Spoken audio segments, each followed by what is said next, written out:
Innal hamdalillah nahmaduhu wa nasta'inuhu wa nastaghfiruh wa na'udzu billahi min shururi anfusina wa min sayyiati a'malina. May yahdihillahu fala mudilla lahu wa may yudlil fala hadiyalah. Asyhadu an la ilaha illallah wahdahu la syarika lah wa asyhadu anna Muhammadan abduhu wa rasuluh sallallahu alaihi wa ala alihi wa ashabihi wa man tabi'ahum bi ihsan ila yaumiddin, amma ba'd. Al-ikhwan rahimani wa rahimakumullah, jamaah salat maghrib yang sama-sama dimuliakan oleh Allah Subhanahu wa taala. Alhamdulillah, kembali kita melanjutkan kajian kitab Bulughul Maram karya Al-Imam Al-Hafidh Ibn Hajar Al-Asqalani rahimahullahu taala.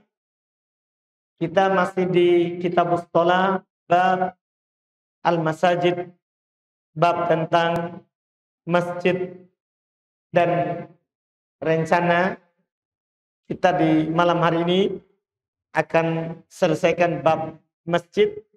Memang ada beberapa hadis tapi ringan fikihnya, supaya di pertemuan depan kita sudah masuk ke pembahasan sifat sholat Nabi sallallahu alaihi wasallam, inti dari Kitabus Shalah yang disampaikan oleh Al-Imam Al-Hafidh Ibn Hajar rahimahullah.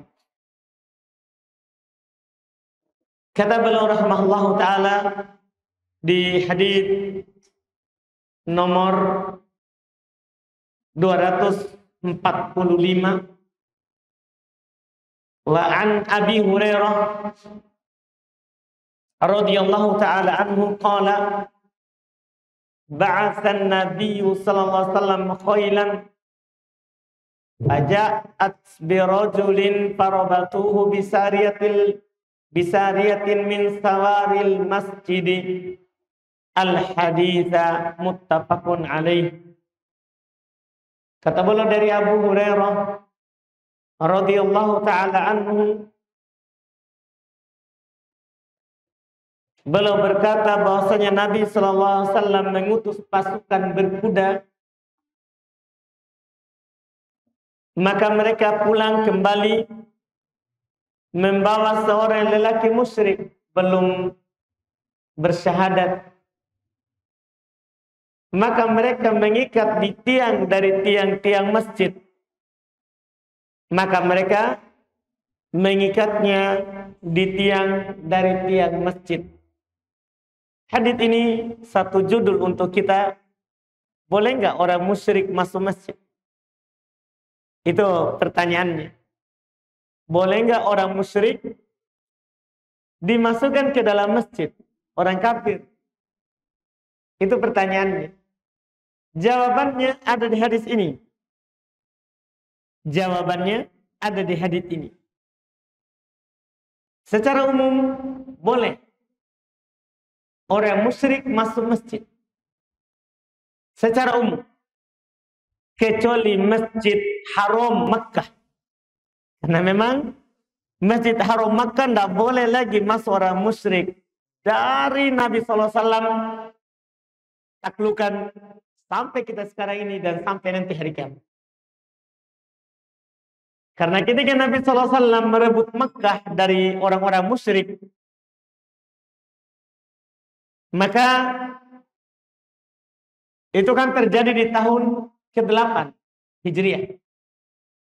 Nabi menaklukkan Makkah.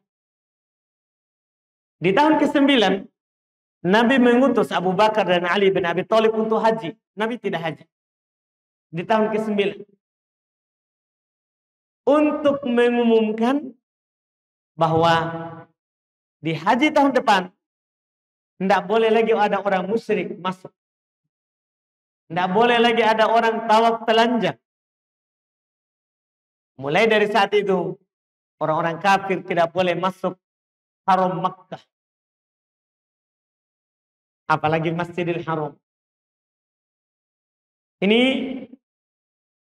hukum khusus untuk Masjidil Haram. Allah Subhanahu wa taala berfirman dalam surat At-Taubah ayat 28. Fala yaqrabul Masjidal Haram ba'da 'amihim hadza. Tidak boleh mereka mendekati Masjidil Haram setelah tahun ini. Itu diumumkan. Adapun masjid, bahkan Madinah, Masjid Nabawi, boleh. Apa dalilnya? Ini hadits yang ada di hadapan kita. Nabi mengutus pasukan, bawa pulang orang kafir, musyrik, dan mereka mengikat di masjid. Kalau seandainya tidak boleh, maka Nabi pasti melarangnya dan tidak membolehkan hal tersebut. Tidak membolehkan hal tersebut. Ini Nabi tidak melarangnya sehingga boleh hal tersebut. Kemudian berikutnya lagi kata beliau di 246. Wa anhu. Darinya juga, yaitu dari Abu Hurairah radhiyallahu taala anhu, anna Umar marra bi Hassan yunshidu fil masjid falahadha ilaihi faqala qad kuntu unshidu fihi wa fihi man huwa khairun min muttafaqun alaih. Masya Allah. Kata beliau dari Abu Hurairah bahwasannya kata beliau Umar ibn Khattab melewati Hassan yang sedang yunshid, sedang bernasyid di masjid. Maka beliau tegur dan dia berkata, saya telah bernasyid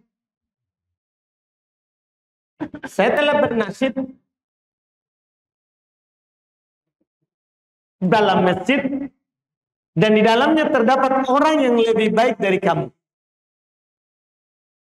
Pertama, hadis ini menjelaskan bolehnya nasyid secara dohir begitu.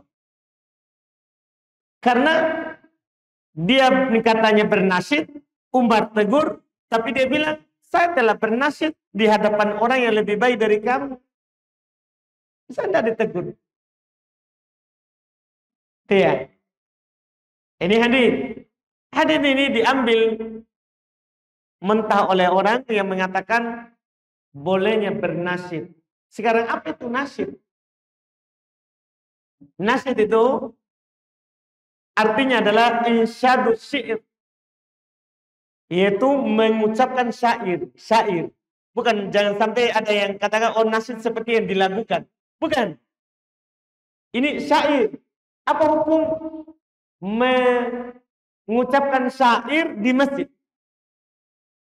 Apa hukum mengucapkan syair di masjid? Di hadits ini mengesankan bolehnya hal tersebut. Bolehnya hal tersebut. Dan ini yang disebutkan oleh para ulama rahimahumullah, boleh memang dengan syarat. Dia syaratnya tidak boleh syair-syair yang berbau jahiliyah, seperti mengajak kepada ta'assub, fanatik kepada kelompok tertentu, atau memuji orang tertentu, melebihi kedudukannya. Iya. Seperti sebagian nasyid, ada orang memuji Nabi SAW seperti Tuhan. Nah, itu diharamkan. Jadi boleh ini nasyid, dalam artian nasyid itu insyadu syair, membuat syair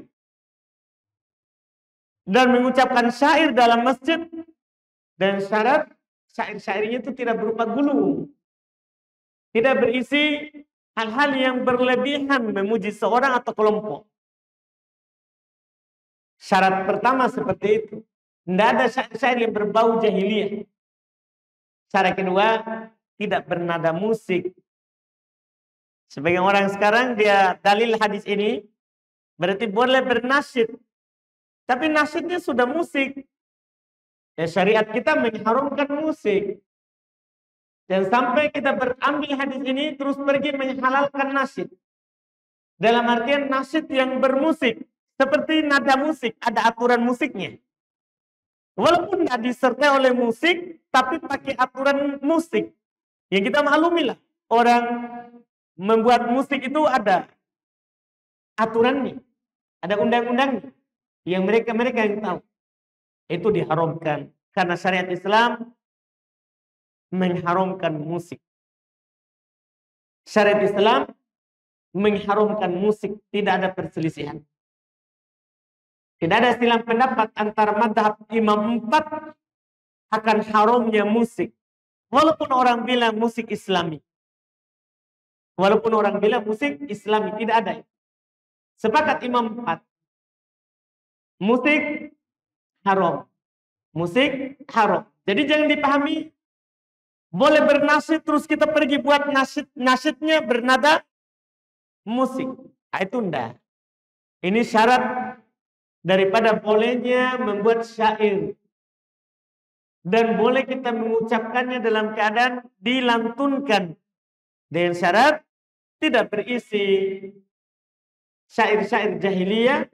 Yang kedua tidak bernada dengan nada musik yang dimaklumi oleh di sisi orang-orang yang membuat musik.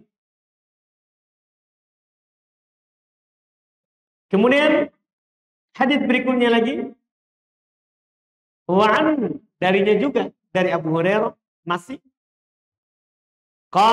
Beliau berkata, qala Rasulullah sallallahu alaihi wasallam man sami'a rajulan yanshudu dalatan fil masjid falyakul la raddaha Allahu alaik fa innal masajida lam tubna lihada. Rawahu Muslim.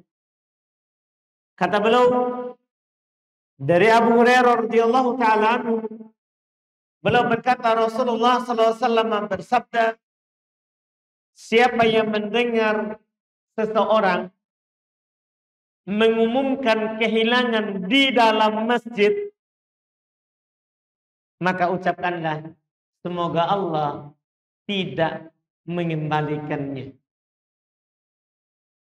Sesungguhnya masjid tidak dibangun untuk itu. Ini hadis. Demikian pula hadis setelahnya. Orang yang melakukan transaksi jual beli di masjid, tapi sebentar kita akhirkan yang itu sebentar. Hadis ini kata beliau rawahu Muslim. Diriwayatkan oleh Imam Muslim. Beliau ingin menyinggung satu masalah kepada kita. Apa hukum mengumumkan ada kehilangan di masjid? Ada orang yang kehilangan sesuatu, dia umumkan. Telah kehilangan ini dan itu. Siapa yang menemukannya bisa dikembalikan ke si fulan misalnya. Apa hukum seperti itu? Para ulama rahimahumullah berdasarkan hadis yang ada di hadapan kita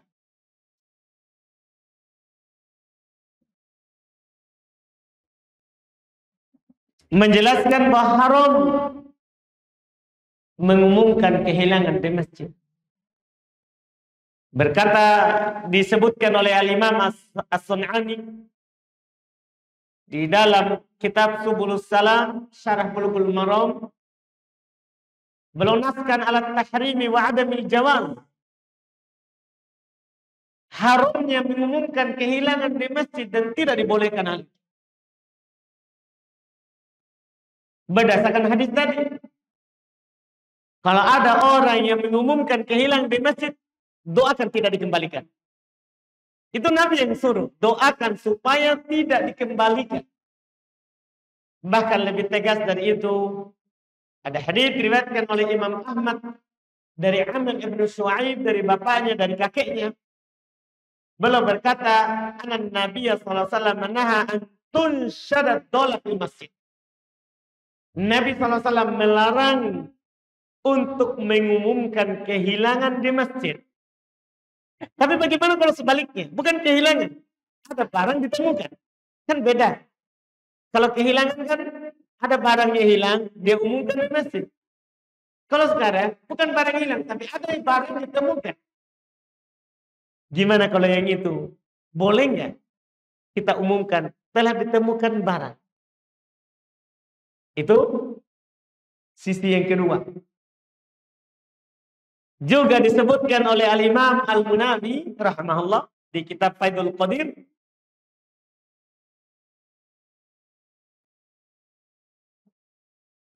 Bahwa para ulama mengumumkan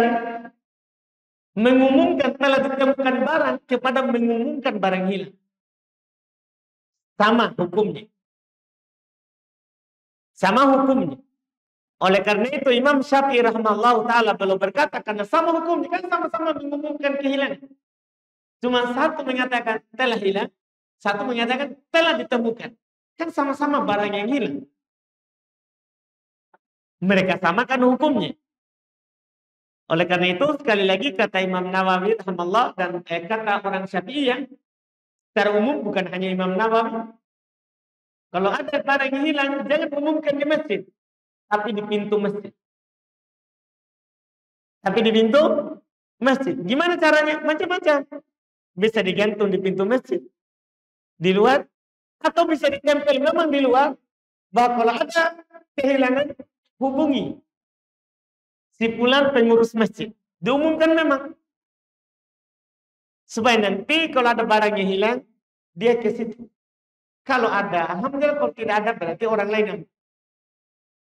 Ini jalan keluar yang disebutkan oleh orang-orang Syafi'iyah. Karena masalahnya ini Nabi suruh kita doakan supaya tidak dikembalikan. Ini kan anjuran langsung dari Nabi menunjukkan haram hal tersebut. Apalagi datang dengan lafaz jelas. Walaupun ada juga yang mengatakan makruh, dibenci hal itu. Cuman tidak bisa kita tolak ini hadis. Langsung bilang Nabi melarang. Asal daripada larangan itu adalah haram. Asal daripada larangan itu adalah haram. Kemudian hadis berikutnya terkait dengan jual beli di masjid. Kata beliau, wa'an darinya juga. Itu dari Abu Hurairah radhiyallahu ta'ala. Qala anna Rasulullah sallallahu alaihi wasallam qala, "Idza ra'aitum man yabi'u aw yabta'u fil masjid faqulu la arbahallahu tijaratan." Rawahu An-Nasa'i wa Tirmidzi wa hasan. Diriwayatkan oleh Al-Imam An-Nasa'i dan At-Tirmidzi dan beliau hasankan. Hadis ini kalau beliau sebutkan tadi diriwayatkan oleh Imam At-Tirmidzi dan An-Nasa'i dan dihasankan dan memang diperselisihkan. Hadis ini apakah hadis yang sahih atau hadis yang dhaif, dan yang dikuatkan oleh ulama hadis ini adalah dhaif. Hadis ini adalah dhaif karena di dalam sanadnya ada rawi yang bernama Muhammad ibn Abdurrahman ibn Thauban dari Abu Hurairah. Diperselisihkan ya, apakah dia berjumpa dengan Abu Hurairah atau tidak, atau dia ucapkan ini dari Abu Hurairah atau tidak. Diperselisihkan hadisnya. Imam Tirmidzi beliau katakan hasan. Hanya saja kita nanti kalau berbicara hukumnya sebentar, kita tidak pakai hadis ini karena dhaif. Kita lihat dulu terjemahannya. Ada beliau dari Abu Hurairah radhiyallahu ta'ala anhu bahwasanya Rasulullah sallallahu alaihi wasallam bersabda, apabila kamu melihat orang yang menjual di masjid atau membeli di masjid, ucapkanlah la arbahallahu tijaratan. Semoga Allah tidak memberikan keuntungan dalam perdagangan. Ucap doa supaya tidak untung. Ini kan hal yang berat kalau disuruh oleh Nabi doakan tidak untung.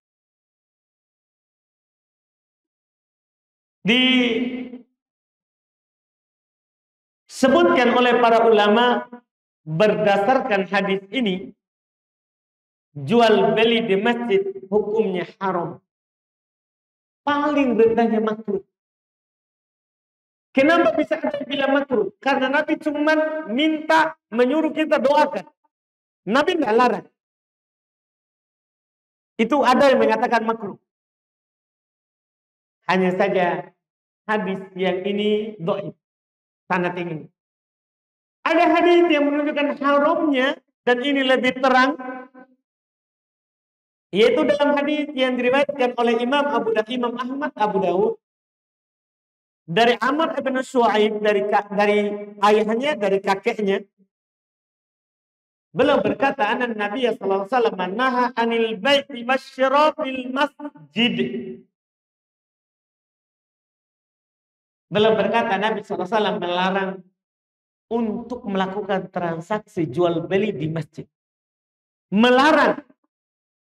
Ini namanya melarang apa hukumnya? Haram. Karena asal dalam larangan adalah tahrim, haram. Itu yang disebutkan.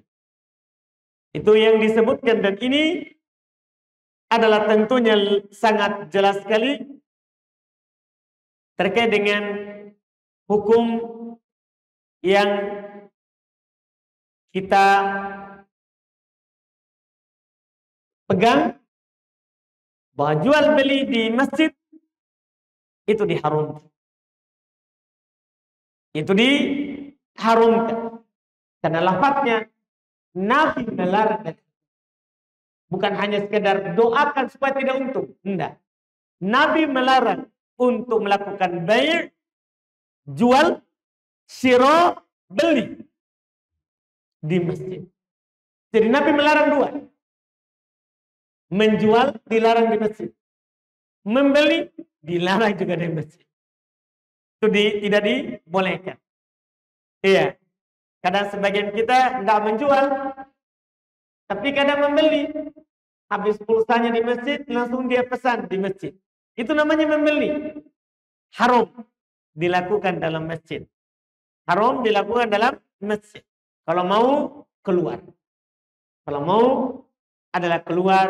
Karena masjid tidak dibangun untuk melakukan jual beli.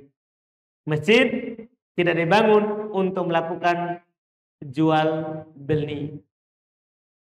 Kemudian hadis berikutnya, kata beliau an Hakim bin Hizam radhiyallahu taala anhu qala Rasulullah sallallahu alaihi wasallam la tuqamu al-hududu fil masajid wa la yustaqadu fiha.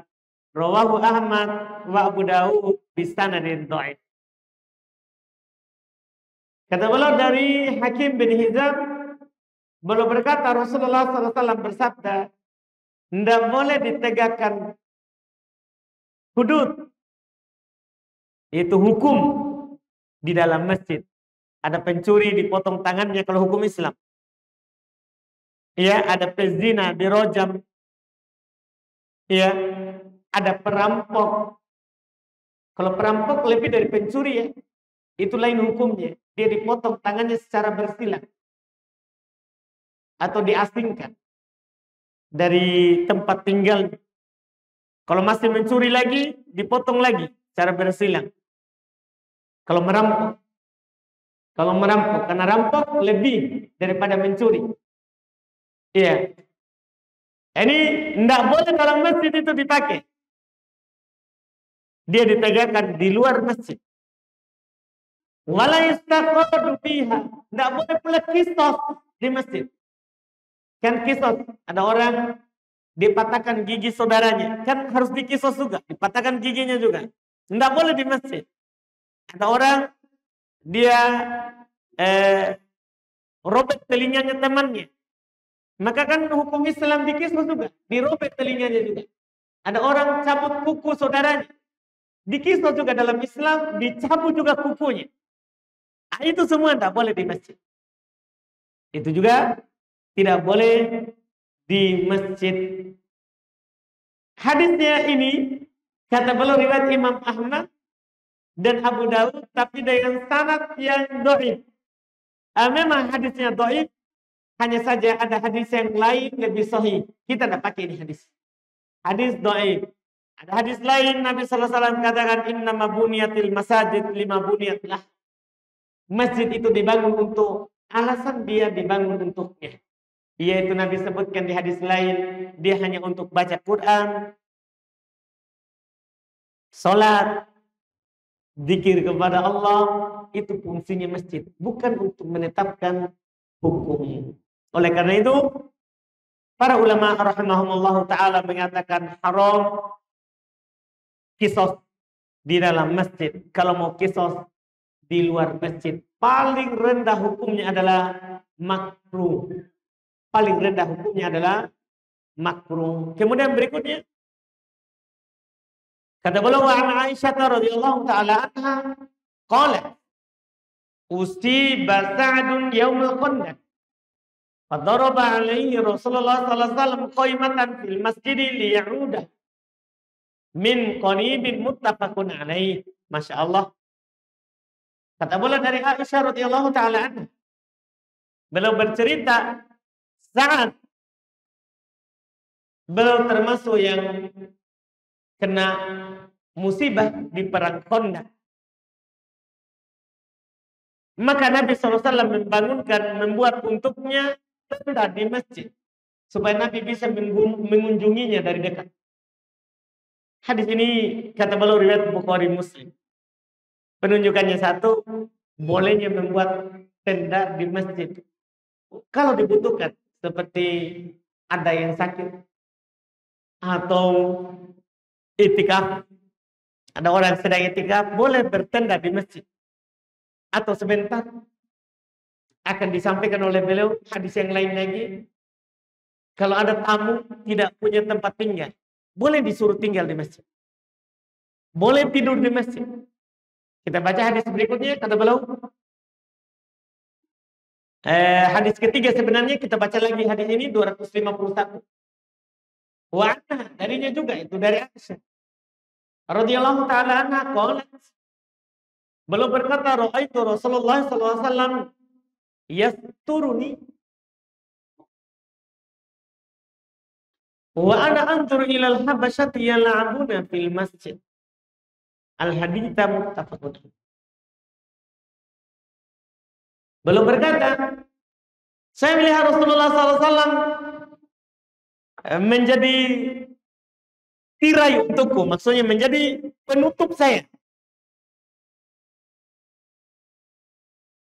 Dan saya melihat ke orang-orang Habasyah yang sedang bermain-main di masjid. Ini lafaz bermain-main di masjid, jangan sampai kita liar menafsirkannya. Hadis ini riwayat Bukhari Muslim. Bermain-main di masjid sini datang dalam hadis riwayat Imam Al-Bukhari. Mereka bermain-main karena bidarok imal hirab. Mereka bermain tombak perisai dan bermain perang-perangan di masjid. Dalam riwayat Imam Muslim dikatakan yal'abuna fil masjid bil hirab. Mereka main di masjid dengan hirab, latihan perang. Jadi jangan sampai dianggap bermain bola. Jangan sampai dianggap seperti itu. Enggak, ini main latihan perang. Berarti ada manfaatnya untuk Islam. Di sini, hadis ini, bahwa masjid boleh juga dipakai untuk latihan. Karena itu terkait dengan Islam. Itu yang pertama. Yang kedua, bolehnya seorang perempuan melihat kepada laki-laki. Di sini. Iya. Hadis ini kan Aisyah melihat kepada orang-orang apa? Habasyah. Kata Al-Imam As-Sun'ani, ketika belum menjelaskan bahwa Aisyah melihat kepada orang-orang Habasyah, belum berkata fafihi dalalatun ala jawazi nadril mar'a ila jumlatin nas min duni tafsil li afrodihim. Masya Allah. Hadis ini di dalamnya terdapat dalil bahwa seorang perempuan boleh melihat kepada orang secara umum. Orang secara umum. Bukan dia rinci lihat satu-satu. Bukan dilihat satu-satu, tapi ada keramaian dilihat. Dipahami ini? Karena di sini bukan Aisyah melihat satu-satu, tapi melihat ke orang banyak. Kata belum itu boleh. Kama tanduruhum idza kharajat lis-shalah fil masjid. Sebagaimana seorang perempuan melihat laki-laki ketika dia keluar ke masjid. Wa 'indal mulaqati fit turuq. Demikian pula ketika berjumpa di jalan. Kan susah. Ini kan hal-hal yang nggak bisa dihindari, yang nggak bisa dihindari. Berpapasan di jalan, berjumpa di jalan, kan nggak mungkin kita jalan dari rumah sampai keluar jalan mata nggak pernah melihat ke depan. Ini kan susah. Maka di hadis ini boleh hal tersebut, melihat ke secara umum orang. Ini yang dikatakan oleh Al-Imam As-Sun'ani rahimahullahu ta'ala, karena juga Nabi SAW tidak melarang Aisyah, bahkan belum menjadi tirainya yang menghalangi orang dari melihat Aisyah radhiyallahu ta'ala anha, dan Aisyah melihat kepada orang-orang yang bermain di masjid. Bermain di masjid. Ini menunjukkan bolehnya melihat untuk hajat. Untuk kebutuhan itu. Untuk kebutuhan itu. Sama dengan sekarang, kadang orang ribut masalah apa hukum menonton ustadz ceramah. Dia kan melihat ceramah. Bukan melihat ustadz, wah Masya Allah gagahnya ustadz. Bukan begitu. Yeah. Bukan pergi melihat, wah berapa jam tangannya itu ustadz. Itu yang dilihat. Bukan isi ceramahnya. Adapun untuk melihat ceramah itu hal yang dimaklumi. Iya, kan tidak bisa orang buka ceramah atau bagi ceramah kalau dia tidak lihat itu. Nanti dia bagi TikTok. Dia kira ustadz. Kan harus dilihat dulu. Iya, atau ustadz yang joget-joget. Sama dia sari. Oh yang penting ustadz langsung dia bagi. Gak usah kamu lihat haram. Nah kan dibutuhkan untuk dilihat baru dibagi. Baru dibagi. Sebagian orang kadang punya pikiran sangat jamit, maksudnya keras, kaku, sehingga kadang hal-hal yang syariat ya membolehkan dia tutup. Saya sebutkan riwayat lain tentang apa yang terjadi ini. Jadi di kasus ini Umar radhiyallahu taala anhu mengingkari hal tersebut. Umar mengingkari hal itu. Karena yang belum pahami mesti tidak dipakai untuk itu. Umar mengingkarinya. Tapi apa kata Nabi sallallahu alaihi wasallam dalam hadis riwayat Imam Muslim? Da'hum. Biarkan. Biarkan. Dan belum berkata, "Lita'lamal yahudu anna fi dinina fusha." Agar supaya orang Yahudi tahu bahwa di dalam agama kita ini ada kemudahan. Saya ulangi, ini Nabi yang berkata dalam hadis riwayat Muslim. Ketika Umar mengingkari itu, kata Nabi, biarkan. Lita'lamal yahud anna fi dinina fusha. Supaya orang Yahudi tahu bahwa di dalam agama kita ini ada kelapangan. Ada keluasan. Wa anni bu'ittu bihanifiyatin sam. Dan bahwasanya saya ini diutus dengan agama yang lurus tapi mudah. Tidak kaku, tidak keras. Lurus. Hanya beribadah kepada Allah, tidak kepada selainnya, tapi mudah. Tapi mudah. Ini yang disebutkan. Ini yang disebutkan. Kemudian beliau berkata, wa anha, darinya juga dari Aisyah, anna walidata sauda kana laha khibah fil masjid fakanat ta'tini fatahaddatsu indi. Al hadits muttafaqun alaih. Masih sama tadi bolehnya membangun tenda di masjid. Beliau berkata bahwasanya walidah yang hitam kulitnya, seorang perempuan hitam, beliau menyebutkan bukan untuk mencela, tapi untuk memperkenalkan bahwa perempuan yang saya ceritakan ini perempuan hitam. Dia punya tenda di masjid. Dia biasanya datang kepadaku dan bercerita-cerita. Sama ini, bolehnya membangun tenda, boleh bermalam di masjid. Bahkan bagi perempuan, kalau aman dari fitnah. Apalagi bagi laki-laki, boleh bermalam di masjid. Jika tidak memiliki rumah. Jika tidak memiliki rumah. Kemudian, beliau berkata di hadis berikutnya, an Anas radhiyallahu ta'ala anhu qala qala Rasulullah sallallahu alaihi wasallam al-buzzaqu fil masjidi khati'atun wa kafaratuha dafnuha muttafaq. Ini juga mudah, alhamdulillah. Kata beliau dari Anas radhiyallahu ta'ala anhu, beliau berkata Rasulullah sallallahu alaihi wasallam bersabda, meludah di masjid itu dosa. Kafaronya yang bisa menghapus dosa itu adalah dengan menguburkannya. Kalau kita sekarang kan nggak bisa kita kubur di keramik. Dengan mengepelnya, membersihkannya. Iya, hadis ini terdapat isyarat tentunya bahwa haram meludah di masjid. Meludah di masjid. Oleh karena itu kata para ulama rahimahumullah taala, ya, bagi orang yang memang tidak bisa keluar, terpaksa meludah, maka dia meludah di mindil, di tisu. Di tisu baru dia taruh di kantong. Baru dia taruh di kantongnya. Itu misalnya kalau memang ya harus dan tidak bisa dia keluar. Kemudian hadis berikutnya beliau berkata wa anhu, dan darinya juga dari Anas, qala Rasulullah sallallahu alaihi wasallam la taqumus sa'atu hatta yatabahan nasu fil masajid. Insyaallah. Akhrajahul khamsatu illa Tirmidzi wa sahahu bin Khuzaimah.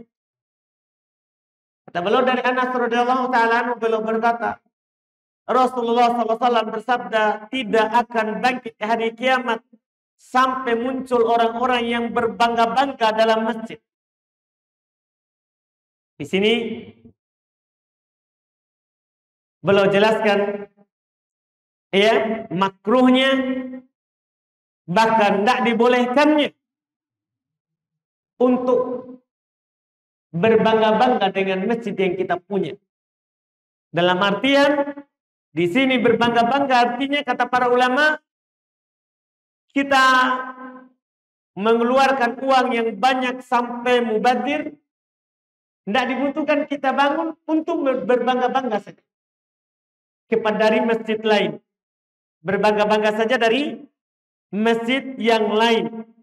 Ini sebagai tanda hari kiamat, dan kata para ulama ini menunjukkan karahatul zukhrafatil masajid. Iya, makruhnya untuk menghiasi masjid dengan tujuan itu. Dengan tujuan berbangga-bangga dengan terhadap masjid yang lain. Ini termasuk tanda hari kiamat. Termasuk tanda hari kiamat. Ini yang beliau sebutkan. Bangun masjid bukan untuk berbangga-bangga. Bangun masjid adalah untuk beribadah kepada Allah. Ini yang kita sebutkan di pertemuan pertama saat masuk pembahasan masjid. Bangun masjid itu ibadah. Kita harus niatkan lillah. Tidak boleh karena manusia. Apalagi untuk berbangga-bangga dan merendahkan yang lain. Ini harus kita ingat terkait dengan masjid. Kemudian berikutnya lagi, An Ibnu Abbas radhiyallahu ta'ala anhu, sisa 2 hadis baru selesai. Dari Ibn Abbas radhiyallahu taala anhu maqal qala Rasulullah sallallahu alaihi wasallam ma umirtu bi tashyidil masajid. Kata beliau, akhrajahu Abu Daud wa Sahih Ibn Hibban. Dari Ibn Abbas radhiyallahu taala anhu beliau berkata, Rasulullah SAW bersabda, ma umirtu bi tashyidil masajid. Saya tidak diperintahkan untuk menghiasi masjid yang lebih dari yang dibutuhkan. Nah, di sini yaitu kata para ulama ya untuk berbangga-bangga dengan, dan para ulama menyebutkan kebiasaan membangun tempat ibadah dan berbangga-bangga dengan kepada yang lain, ini kebiasaannya adalah orang Yahudi dan Nasoro. Ini kebiasaan orang Yahudi dan Nasoro. Kebiasaan membangun tempat ibadah untuk berbangga-bangga, bukan untuk ibadah para, tapi untuk berbangga-bangga. Kemudian berikutnya lagi kata beliau an Anas radhiyallahu taala anhu qala Rasulullah sallallahu alaihi wasallam uridat alayya ujura ummati hatta al-qudatu yukhrijuha ar-rajul minal masjid. Masya Allah, ini sebenarnya hadis ketiga, ini hadis yang bagus untuk menganjurkan kita membersihkan masjid. Kata beliau, tapi hadis ini sebentar kita akan sebutkan. Dari Anas radhiyallahu taala beliau berkata, Rasulullah SAW bersabda, diperlihatkan kepadaku pahala-pahala umatku sampai al-qudah, batu kecil, pasir yang seorang lelaki keluarkan dari masjid. Itu termasuk pahala berarti. Hanya saja kata beliau rawahu Abu Daud dan Tirmidzi, diriwayatkan oleh Imam Abu Daud dan Tirmidzi, wastaghrabahu, beliau anggap ini hadits gharib, aneh, asing, dan disahihkan oleh Ibnu Khuzaimah, dan memang ini adalah hadits yang dhaif. Ini adalah hadits yang dhaif, ya, didhaifkan oleh para ulama disebabkan ya di dalam sanadnya ada rawi yang bernama Ibnu Juraij. Dia tidak mendengarkan hadis ini dari gurunya sehingga terputus. Hadisnya dhaif, hanya saja yang namanya masjid tempat ibadah, ya kita dianjurkan untuk membersihkannya, tidak membiarkannya kotor, Oleh karena itu Nabi melarang untuk meludah di masjid. Padahal ludah tidak najis. Ludah tidak najis, tapi mustakbaro, orang jijik terhadapnya. Mungkin cukup untuk itu, hadis itu yang kita pakai, dan itu sahih. Itu terdapat isyarat bahwa kita harus membersihkan masjid. Apalagi dari najis ya. Apalagi dari najis. Datang dalam hadis riwayat Bukhari Muslim, seorang Arab Badui, Arab pedalaman, kencing di masjid. Maka setelah selesai dia kencing, Nabi menyuruhnya untuk menyiramnya dengan air, untuk membersihkannya. Dan Nabi ajarkan, masjid tidak cocok untuk yang seperti itu. Kata beliau hadis terakhir sebagai penutup dalam pembahasan masjid. Kata beliau Nabi Qatadah radhiyallahu taala anhu qala Rasulullah sallallahu alaihi wasallam, "Idza dakhala ahadukumul masjid fala yajlis hatta yusalli rak'atain." Kata beliau dari Abu Qatadah radhiyallahu taala anhu, beliau berkata, Rasulullah SAW bersabda, apabila salah seorang dari kalian masuk masjid, maka jangan dia duduk sampai sholat 2 rakaat. Kata beliau muttafaqun alaih, hadits riwayat Imam Al-Bukhari dan Imam Muslim. Hadis ini menunjukkan disyariatkannya sholat tahiyat masjid sebelum kita duduk. Tapi apa hukumnya? Wajib atau sunnah? Mayoritas ulama rahimahumullah ta'ala berpendapat bahwa sholat tahiyat masjid adalah sunnah muakkadah. Sunnah yang sangat dianjurkan. Tidak wajib. Kenapa? Tidak wajib. Padahal ini Nabi bilang jangan duduk sampai sholat. Mengisyaratkan seperti wajib. Karena Nabi SAW pernah didatangi oleh seorang Arab Badui. seorang yang bertanya kepada beliau, apa yang wajib bagiku dari solat? Kata Nabi, khamsu salawatin fil yaum wal lailah, 5 solat dalam sehari semalam. Dia bertanya, hal alayya ghairuha? Apakah ada selain itu yang wajib? La, illa an tatawwa'a. Tidak, kecuali kamu mau melakukan sunnah. Itu kan pemutus yang menunjukkan bahwa tahiyat masjid termasuk yang sunnah. Termasuk yang sunnah. Karena yang wajib hanya 5 waktu. Hanya 5 waktu. Ini alhamdulillah yang terkait dengan masjid. Dan dengan ini di pertemuan depan kita sudah masuk di pembahasan yang baru, yaitu yang beliau bawakan di kitab ini, dan ini merupakan inti dari kitab shalah, yaitu babu sifatis shalah, bab sifat salat Nabi sallallahu alaihi wasallam. Ini kita ambil insyaallah di pertemuan yang akan datang.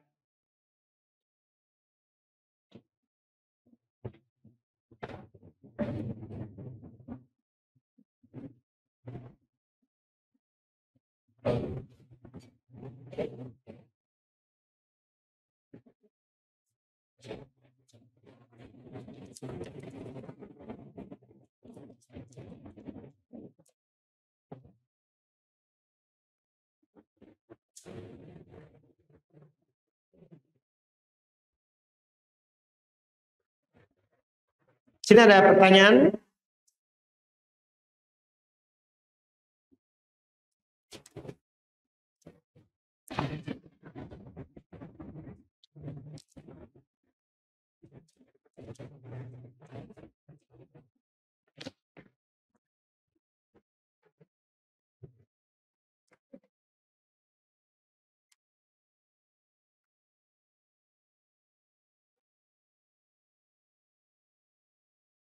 Apakah seorang istri yang safar hanya berdua dengan tantenya tidak diperbolehkan? Iya, tidak dibolehkan. Tante berarti perempuan kan? Tidak dibolehkan seorang bersafar dengan perempuan. Safar itu adalah dengan mahram laki-laki. Makanya Nabi SAW kecuali bersama suaminya, bapaknya, disebutkan laki-laki, bukan perempuan. Bukan perempuan. Apa hukum menerima hadiah atau undangan dari bank? Kalau hadiah itu kita dapatkan karena kita adalah menabung, tidak boleh. Itu ribanya. Kalau hadiah itu kita dapatkan karena sebab kita menabung, tidak boleh riba. Itulah riba dari tabungan kita. Tapi kalau kita tiba-tiba dikasih tanpa ada tabungan di situ, maka halal. Dan itu tidak mungkin. Iya kan? Tapi kalau sebetulnya yang saya tidak tahu, mungkin tiba-tiba ada pihak bank, langsung nama kita dipanggil. Kita tidak ada tabungan di situ. Dipanggil dan kita dikasih hadiah mobil. Halal.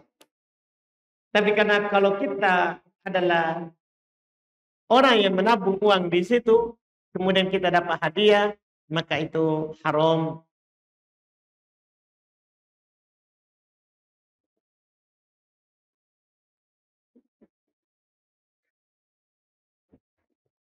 Apakah buah pala yang sering dijadikan bumbu dapur termasuk ke dalam jenis khamar?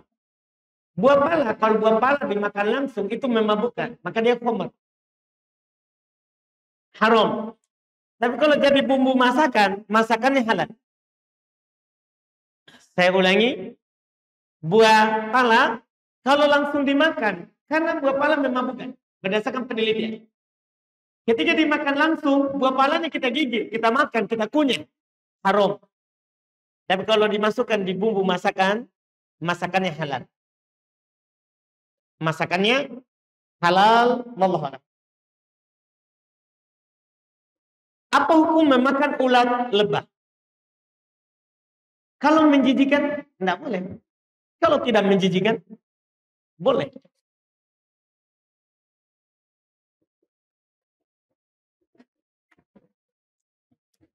Apa benar ada tuyul atau babi ngepet yang suka mencuri, ya kalau itu jin, ya benar. Bisa mencuri, bisa disuruh oleh tuannya. Tuannya yang musyrik karena dia gunakan jin. Dia gunakan jin, dia berubah bentuk model menjadi tuyul atau jadi babi ngepet atau jadi babi ngepet. Itu jin, syaitan yang berubah wujud. Na'udzubillah. Orang yang menggunakannya kafir. Ya, orang yang menggunakannya kafir.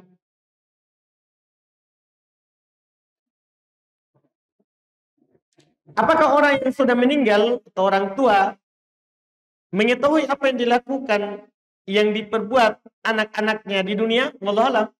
Ini perkara gaib. Kalau ada dalil. Kalau Nabi SAW ada dalilnya. Ya, bahwa beliau perintahkan untuk solawat kepada beliau dimanapun kita berada. Karena kata beliau, fa inna solatakum tu'riduni haitsu ma kuntum. Solawat kalian akan sampai kepada saya dimanapun kalian berada. Tapi apakah Nabi SAW diperlihatkan anak amalan cucu Adam? Wallah. Ini perkara gaib. Kita beda hidupnya. Satu di alam barzakh, satu di alam dunia. Wallah alam.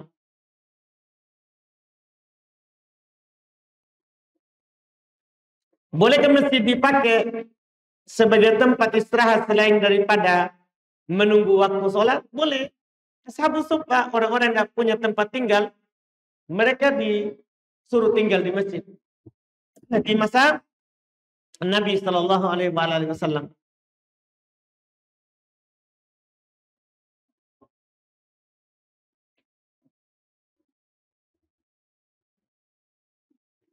Adapun di sini pertanyaan, adakah cara khusus atau yang mudah untuk bisa dalam menghafal Quran? Allah, saya tidak tahu, saya tidak hafal Quran.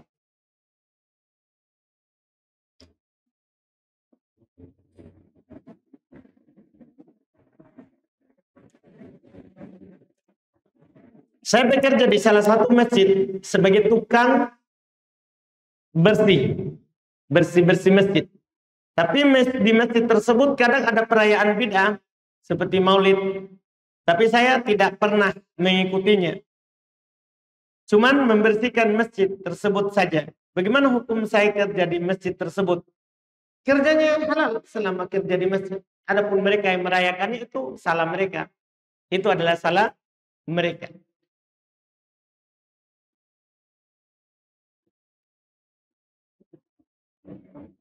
Apa hukumnya kita ikut sholat berjamaah di masjid yang imamnya itu bacaan Al-Fatihahnya kacau belau? Dan apakah sholatnya sah atau tidak? Yang bacaan Al-Fatihahnya seperti itu. Kalau ada masjid lain, cari masjid lain. Cari masjid yang bagus bacaannya. Cari masjid yang bagus bacaannya.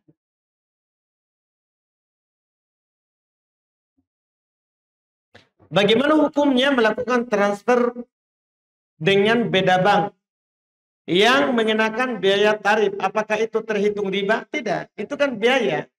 Biaya transaksinya. Iya. Kita menggunakan jasa itu, maka kita dituntut untuk mengeluarkan apa? Biaya. Itu bukan riba. Itu bukan ribanya. Wallahu a'lam. Ini ada pertanyaan terakhir tadi saya simpan. Pertama saya lihat tapi saya baca saya terakhir, adakah nasihat untuk orang tua kami agar ada kemudahan untuk para ikhwah? Ya, saya enggak tahu.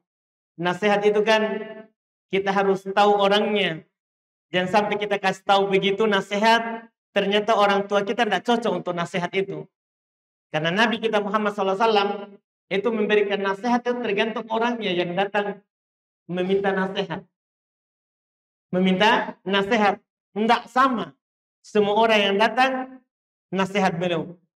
Kadang beliau lihat ada seorang datang meminta nasihat, ya Rasulullah, wasiatkan kepada saya. Dia bilang, la taghdab, jangan kamu marah. Sebagian lagi dia minta wasiat kepada Rasulullah. Nah, Rasulullah berwasiat dengan yang lain. Ini menunjukkan tergantung orangnya. Tergantung orangnya. Jadi kalau orang tua kita ada, bisa. Jadi kita tergantung. Sampai kita nasihati dengan nasihat yang Tidak cocok. Ya, kita memberikan obat untuk penyakit panas, ternyata sakitnya bukan panas. Sakitnya yang lain. Akhirnya tidak sembuh, malah tambah parah. Malah tambah parah. Ini wallahualam, kita yang tahu orang tua kita yang kasih pengertian, ya, supaya dipermudah. Wallahu alam. Kita cukupkan insyaallah. Kita lanjutkan di pertemuan akan datang insyaallah. Untuk Jumat depan saya tunggu kabar dari masjid karena ada acara di Baju Rupa kan, daurah fikih sepertinya. Jadi nanti saya tunggu kabar saja dari masjid. Kalau masjid bilang kita taklim saja, bismillah kita taklim. Kalau masjid bilang kita libur dulu karena ada acara di tempat lain, boleh. Saya tunggu dari masjid. Saya tunggu dari Pak Iskandar apa nanti beritanya Jumat akan datang. Nanti akan diberitakan insyaallah. Wallahu a'lam. Subhanaka wa bihamdik, asyhadu an la ilaha illa anta astaghfiruka wa atubu ilaik. Assalamualaikum warahmatullahi wabarakatuh.